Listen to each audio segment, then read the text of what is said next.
Institute of chartered accountants of India के 12वें residential meet में उपस्थित होकर मुझे अत्यंत प्रसन्नता हो रही है। मुझे उम्मीद है देश के अनेक राज्यों से जम्मू कश्मीर आए हमारे सम्मानित अतिथि प्राकृतिक सौंदर्य के साथ यहाँ की वार्म हॉस्पिटैलिटी का भी आनंद जरूर उठा रहे होंगे। लोक सेवा से जुड़े आईसीआई के मेंबर्स के लिए आयोजित की गई यह बैठक नीतियों और गवर्नेंस के लिए एक दूरदर्शी पथ प्रदर्शक के रूप में कार्य करेगी, ऐसा मुझे विश्वास है। जैसा बताया गया मेरे पहले भी 1949 से लगातार देश की बड़ी विशिष्टता के साथ इस संस्था ने सेवा की है और ये भी कहा गया कि अब अमृत काल की यात्रा भी ये संस्था शुरू कर रही है। मुझे भरोसा है कि अगले 25 वर्ष नव भारत के निर्माण में आईसीआई अपनी पूरी क्षमता से योगदान देगा। मैं अपनी बात आगे रखूं उसके पहले एक छोटा सा किस्सा है जो आपसे साझा करना चाहूँगा। 20वीं शताब्दी के शुरुआत में विलियम मोर्स अमेरिकन अकाउंटेंसी एवं ऑडिटिंग के एक बड़े विद्वान माने जाते हैं। उन्होंने एक बार लिखा कि चार्टर्ड अकाउंटेंट दरअसल एक पियानो प्लेयर की तरह होता है।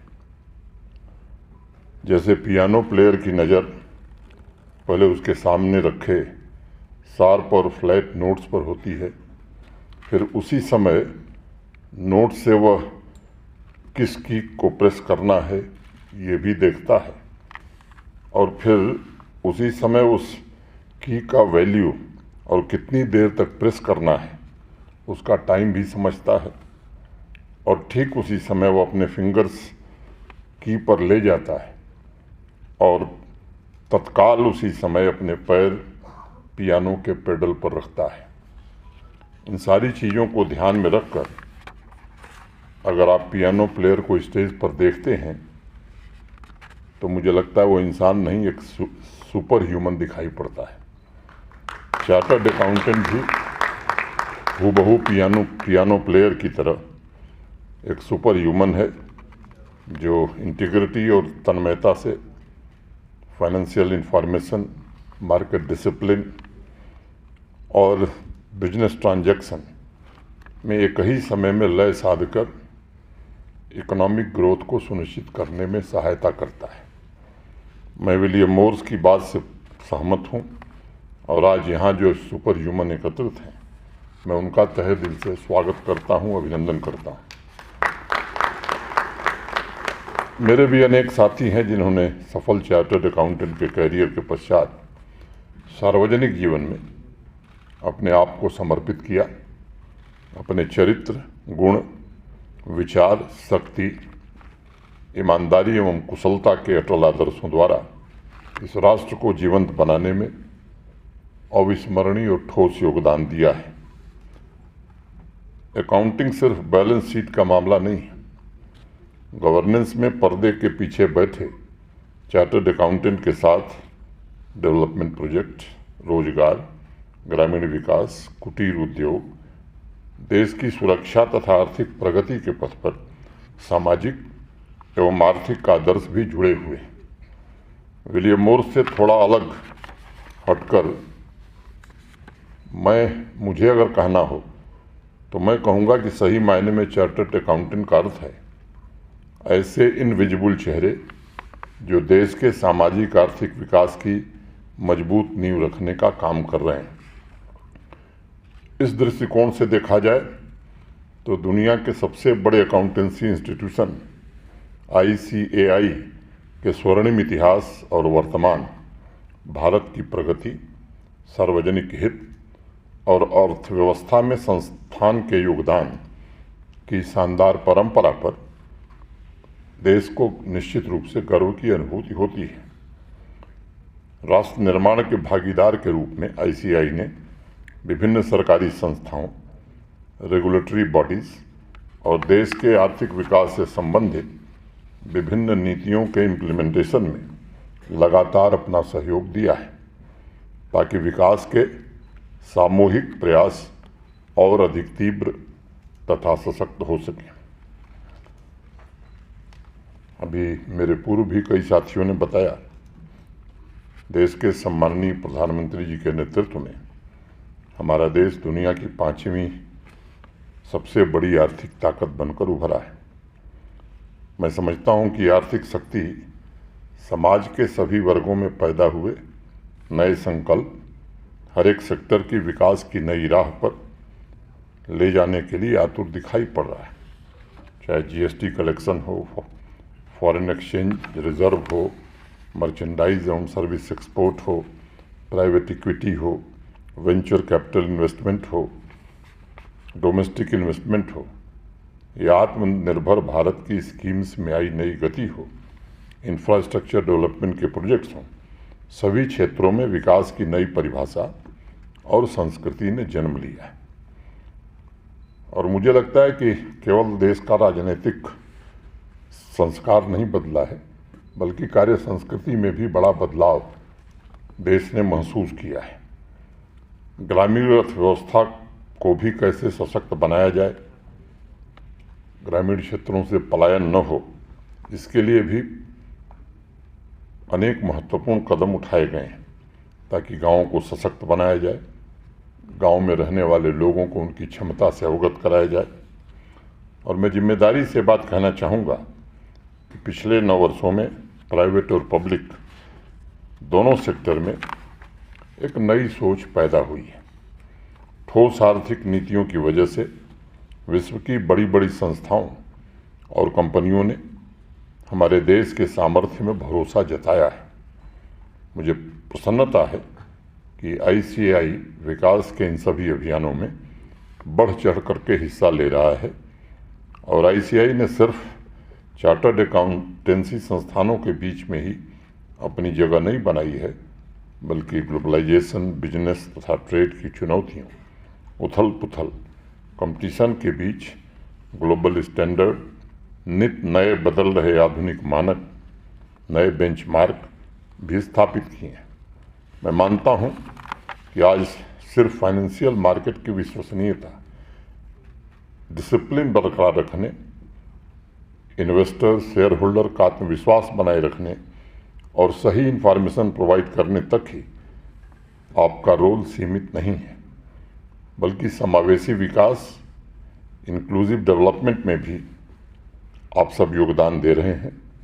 सामाजिक आर्थिक विकास की कतार में खड़े आखिरी व्यक्ति तक नए आर्थिक अवसरों का पूर्ण लाभ सुनिश्चित करने के लिए ये अत्यंत आवश्यक भी है।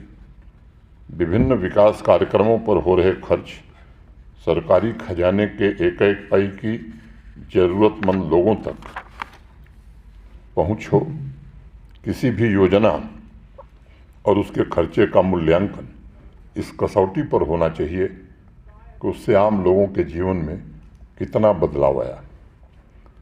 मैं 7 अगस्त 2020 को यहाँ आया था।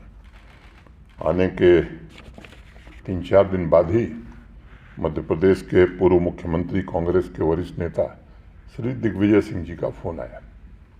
उन्होंने कहा, साहब एक हमारे परिचित हैं, उन्होंने 4 वर्ष पहले कोई काम किया था कश्मीर में, उनका भुगतान नहीं हो रहा है, ज़रा देख लीजिए। सामान्य रूप से मेरे कल्पना में भी नहीं था। मैंने उस समय के हमारे चीफ सेक्रेटरी जो थे उनको कह दिया। फिर इस तरह के कई फ़ोन आने लगे। अब सबका नाम बताना आवश्यक नहीं है। तो एक व्यवस्था थी कि बिना किसी administrative approval, financial sanction, tender के ही काम सामान्यतया अधिकांश यहाँ होते थे। और जो भरोसा था लोगों का, देश के दूसरे हिस्से के लोग जो यहाँ आकर के काम करते थे, उनके मन में एक बात बैठ गई थी कि यहाँ काम करने का मतलब पैसे को डुबा देना। इस तरह की एक स्थिति बन गई थी। एक छोटा उदाहरण मैं देना चाहूँगा। बीम्स एम्पावरमेंट आते ही 3 महीने बाद यहाँ लागू किया गया और मैं मानता हूँ कि आम आदमी के जीवन में उसके कारण बड़ा परिवर्तन आया है।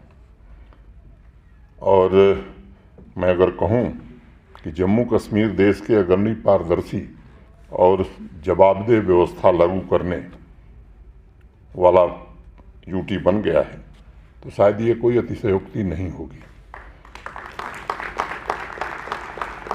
2019-20 में करीब 67,000 करोड़ रुपए यूटी कैपेक्स में खर्च करके 9,229 प्रोजेक्ट यहाँ पूरे हुए थे। लगभग उतने ही पैसे में 7 गुना 8 गुना प्रोजेक्ट पूरे होने लगे। और अभी लास्ट जो फाइनेंशियल ईयर बीता है, इसमें हमने 92,560 प्रोजेक्ट पूरे किए। मैंने अगस्त 19 के पश्चात जम्मू कश्मीर के काम करने की रफ्तार 10 गुनी बढ़ गई है और सार्वजनिक धन के एक एक पैसे का सदुपयोग हो, ऐसी व्यवस्था बनाने की कोशिश की गई है। लोगों का जीवन स्तर कैसे बेहतर बनाया जाए, जो लंबे समय का जर्जर इंफ्रास्ट्रक्चर था उसे कैसे ठीक किया जाए। मुझे बताते हुए प्रसन्नता है कि आज 1.5 लाख करोड़ रुपए के हाईवे और टनल के काम जम्मू कश्मीर यूनियन टेरिटरी में चल रहे हैं। और मुझे लगता है कि आने वाले 2-2.5 वर्ष बाद, जैसे 12 के बाद आप 23 में आए, मैं निमंत्रण देता हूं कि 3 साल बाद आइए, तो सूरत और बदली हुई आपको दिखाई पड़ेगी। आपके बीच मैं विश्वास से ये बात आज कह सकता हूं कि माननीय प्रधानमंत्री जी के नेतृत्व में जम्मू कश्मीर अब केवल नए सपने नहीं देख रहा है, बल्कि उन्हें पूरा करने के लिए भी उन्नत है। समाज में नई आकांक्षाओं का उसके कारण जन्म हुआ है और यहाँ के युवाओं के भीतर भी नए संकल्प जगे हैं। अमृतकाल में जम्मू कश्मीर डेवलपमेंट के अनेक पैरामीटर्स पर विकसित राज्यों के समक्ष खड़ा होने लगा है। बहुत कम समय में जम्मू कश्मीर एक डिजिटल सोसाइटी के रूप में उभरकर डिजिटल इंडिया के संकल्प को भी पूरा कर रहा है। जब मैं अगस्त में आया था तो मुझे याद है, यहाँ एक प्रथा थी दरबार मूव की। अक्टूबर के अंतिम शुक्रवार को यहाँ से दरबार चलता था जम्मू के लिए। तो दरबार जिस दिन जाता था उसके 10 दिन पहले से लेकर और जब तक जम्मू पहुँचता था 10 दिन बाद तक सामान्यतः दफ्तर में कोई आता ही नहीं था। तो चीफ सेक्रेटरी ने मुझे 2 दिन पहले कहा, 28 अक्टूबर, मुझे अभी भी याद है, कि सर वो दरबार मूव होने वाला है, जरा आपको 2 मिनट के लिए वहाँ चलना होगा। तो मेरी आंखों के सामने 217 ट्रकों में फाइल लद करके श्रीनगर से जम्मू रवाना हो रही थी। ये वाकया है 28 अक्टूबर 2020 का। अब 1000 कमरे किराए पर लिए जाते थे 6 महीने के लिए श्रीनगर में, और 800 कमरे लिए जाते थे किराए पर जम्मू में। अब एक कमरा नहीं लिया जाता है किराए पर, और न कोई ट्रक आती जाती है आज के वैज्ञानिक युग में। मुझे बताते हुए खुशी है कि ई गवर्नेंस रैंकिंग में यूटीज की श्रेणी में हम नंबर 1 हैं। और आपके बीच में ये कह रहा हूँ कि अगली बार जो रेटिंग आएगी राज्यों को मिलाने के बाद भी हम ही एक नंबर 1 होंगे, ये मैं आपके बीच विश्वास से कहना चाहता हूँ। 450 से अधिक सेवाएं ऑनलाइन मोड में प्रदान कर दी गई हैं। लोगों के दरवाजे तक सेवाएं पहुँचें, इसकी भी कोशिश की जा रही है। आप सब जानते हैं इसमें भी गैप है, और इसलिए जिन 45-46 सर्विसेज का सीधे जनता से वास्ता है, उसमें से 32 ऑटो एस्केलेशन मोड में कर दी गई हैं।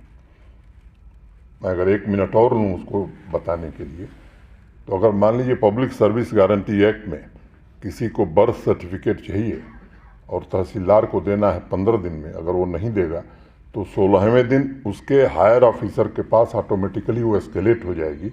फिर तहसीलदार पर फाइनेंशियल पेनल्टी भी लगेगी और कार्रवाई भी हो सकती है।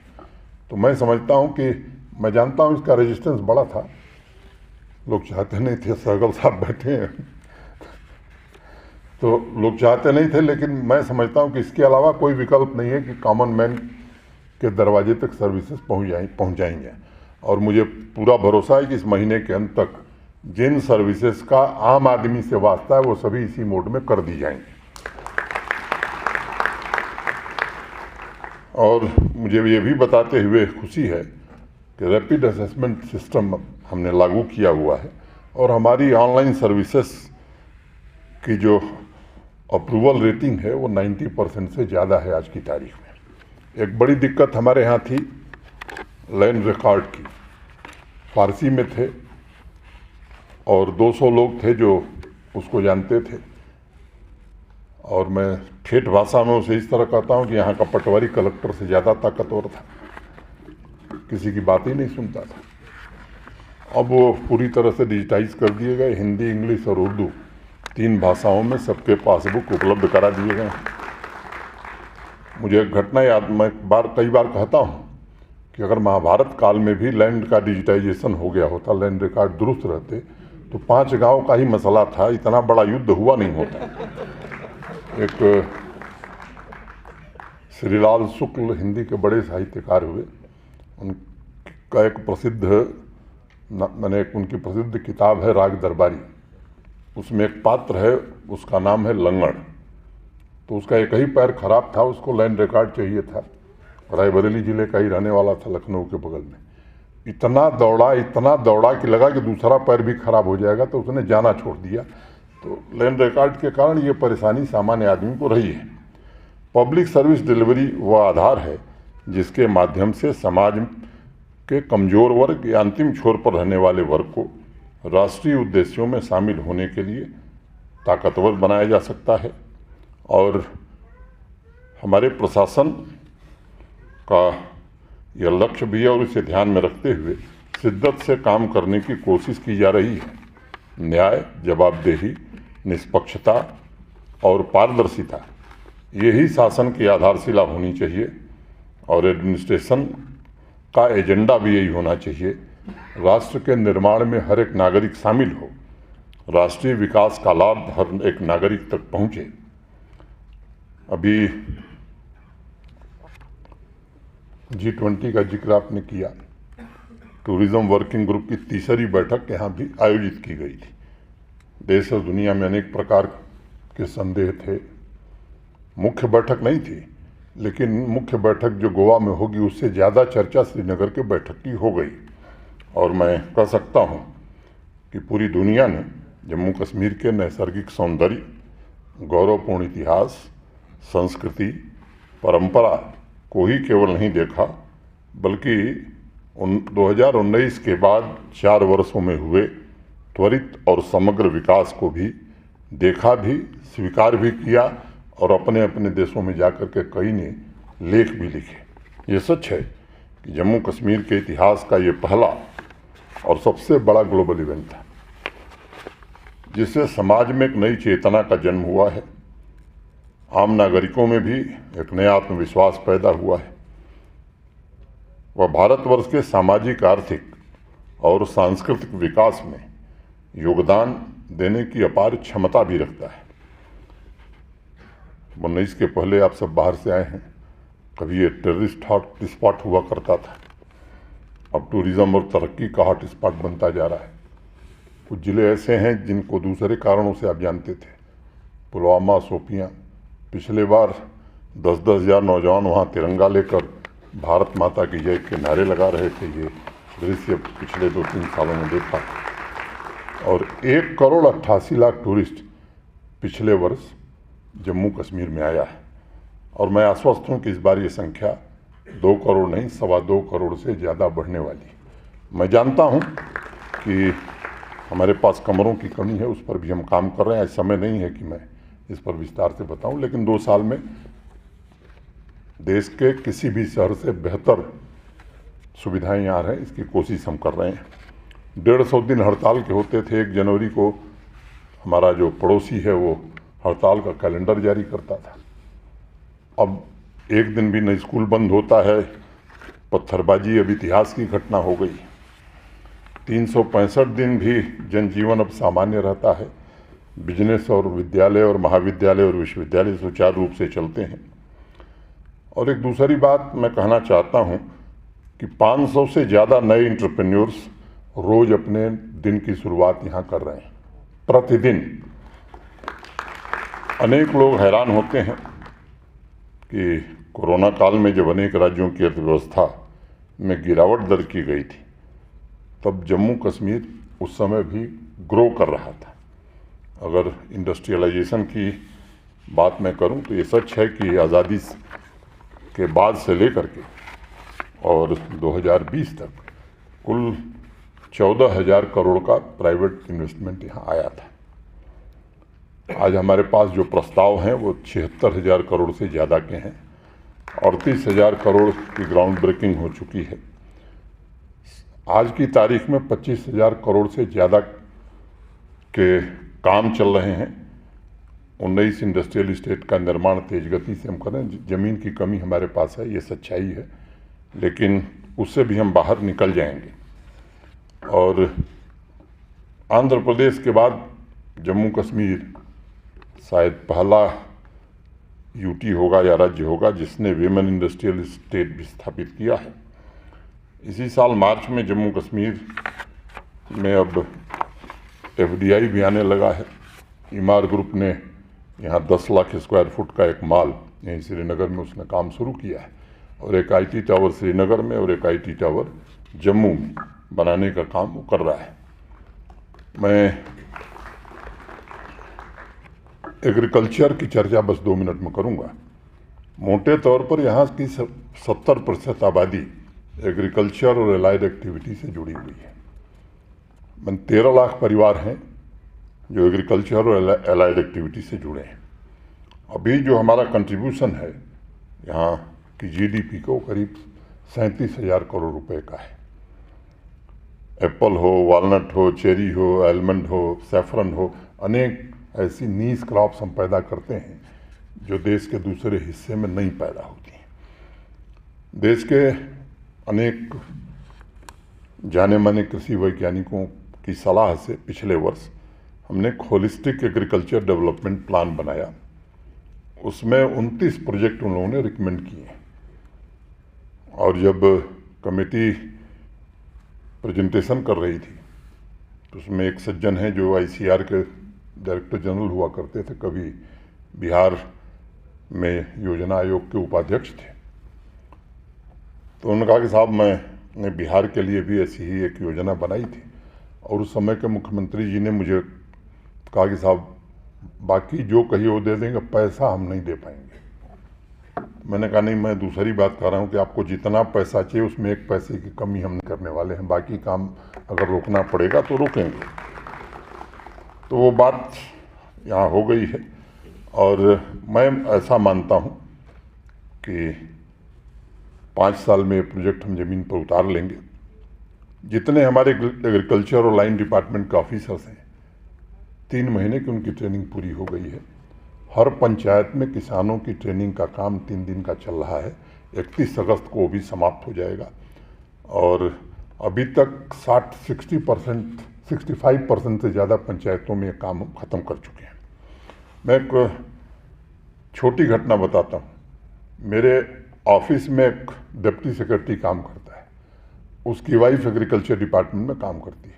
तो मुझसे नहीं, अपने सहयोगियों से उसने एक दिन कहा कि पता नहीं एग्रीकल्चर वाले क्या कर दिए कि जब मैं घर पहुंचता हूं तो मेरी बीवी 29 प्रोजेक्ट से ये हो जाएगा, केवल हमको ज्ञान ही दे रही।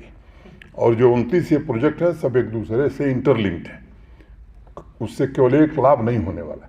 जैसे कश्मीर वैली की अगर मैं बात करूं तो यहाँ केवल पैडी की खेती होती थी। इस बार अगर आप थोड़ा पहले आए होते तो एक तरह से येलो रेवोल्यूशन हो गया था।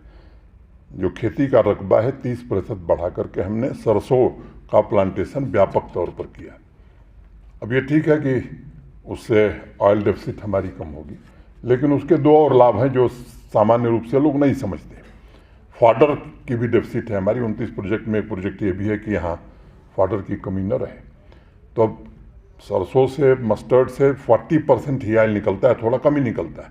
60% से ज़्यादा ऑयल केक निकलता है, तो हमारे फॉडर की कमी को भी पूरा करेगा।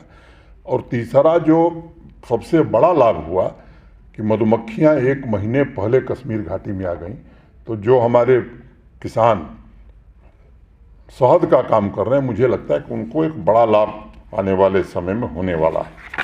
और अनेक क्षेत्रों में, टूरिज़्म हो, हॉस्पिटलिटी हो, हॉर्टिकल्चर हो, एग्रो एंड फूड प्रोसेसिंग हो, manufacturing, IT enabled services. Cinema का दौर भी अब आ गया है, 300 से ज़्यादा फिल्मों की शूटिंग पिछले साल हुई है। हेल्थ केयर, फार्मा, एजुकेशन, अनेक क्षेत्रों में इंडस्ट्री भी आ रही है। मित्रों, मैं कुछ तथ्य बताना चाहूँगा आपको। ईज ऑफ लिविंग में जम्मू कश्मीर टॉप परफॉर्मर की लिस्ट में है। स्वामित्व स्कीम में जम्मू कश्मीर देश का पहला यूटी है जिसने प्रॉपर्टी कार्ड डिस्ट्रीब्यूशन शुरू नहीं किया है, आधे से ज़्यादा ख़त्म कर दिया है और सबसे पहले हम पूरा करेंगे। सस्टेनेबल डेवलपमेंट गोल्स के अचीवमेंट में Jammu Kashmir front runner category में है। District good governance, panchayat development index, aspirational block, aspirational panchayat जैसे गुड गवर्नेंस इनिशिएटिव तथा प्रोग्राम इम्प्लीमेंटेशन कार्यक्रम शुरू करने में हम देश में नंबर 1 हैं। हेल्थ के जो 10 पैरामीटर्स हैं, नेशनल एवरेज से काफ़ी आगे हम हैं। यह नए एस्पिरेशनल जम्मू कश्मीर की तस्वीर है जो समावेशी विकास को नया आकार दे रही है। आज जम्मू कश्मीर नए संकल्प के साथ आगे बढ़ रहा है, तो मैं मानता हूँ कि उसमें समाज के सभी प्रोफेशनल्स तथा विशेष रूप से आईसीएआई के मित्रगण सोशल ट्रांसफॉर्मेशन में अपनी महत्वपूर्ण भूमिका निभा रहे हैं और आगे भी निभाएंगे। मैं आईसीएआई के मेंबर्स, सभी चार्टर्ड अकाउंटेंट्स, ऑडिटर्स को मात्र सार्वजनिक क्षेत्र का सर्विस प्रोवाइडर नहीं मानता हूँ, बल्कि सार्वजनिक क्षेत्र में परिवर्तन का भी एक बड़ा कारक मानता हूँ। आज जबकि पब्लिक और प्राइवेट सेक्टर बदलाव के दौर से गुजर रहे हैं और आर्टिफिशियल इंटेलिजेंस जैसे टूल्स बिजनेस के इकोसिस्टम को परिवर्तित कर रहे हैं, मैं आपसे निवेदन करूंगा कि बेहतर मॉनिटरिंग, अर्ली वार्निंग सिस्टम की एक ऐसी व्यवस्था हम बनाएं ताकि समाज कल्याण, समावेशी विकास, सर्विस डिलीवरी की सीमलेस और लीक प्रूफ व्यवस्था सुनिश्चित की जा सके और सबसे बड़ी बात, वेस्टफुल एक्सपेंडिचर को पूरी तरह से समाप्त किया जा सके। आपका योगदान बेहतर प्रशासनिक निर्णय और बेहतर नीतियों के निर्माण में भी सहायक होगा। ज़मीन की बात कही गई है, मैं अभी परसों था एक कार्यक्रम में जम्मू, तो आपकी ज़मीन चिन्हित हो गई है। मैं समझता हूँ कि इसी महीने में वो प्रस्ताव आ जाएगा और वो ज़मीन आप इंस्टीट्यूट के लिए मिल जाएगी। मैं एक बार पुनः राष्ट्र निर्माण में आपके सामर्थ्य और योगदान की सराहना करता हूँ। आप सबके प्रति हृदय से कृतज्ञता ज्ञापित करता हूँ और अंत में 2 पंक्तियाँ कह के अपनी बात ख़त्म करूँगा। कुछ लोग तुम्हें समझाएंगे, वो तुमको खौफ दिलाएंगे। कुछ लोग तुम्हें समझाएंगे, वो तुमको खौफ दिलाएंगे। जो है वो भी खो सकता है, कुछ और यहाँ हो सकता है। जो है वो भी खो सकता है, कुछ और यहाँ हो सकता है। इस राह में रहजन है, रहजन माने हाईवे रॉबर, डाकू। इस राह में रहजन है इतने, अरे कुछ और तो अक्सर होता है। पर तुम जिस लम्हे में जिंदा हो वो लम्हा तुमसे, पर तुम जिस लम्हे में जिंदा हो वो लम्हा तुमसे जिंदा है। ये वक्त नहीं फिर आएगा, तुम अपनी करनी कर गुजरो। जो होगा देखा जाएगा, जो होगा देखा जाएगा। बहुत बहुत धन्यवाद।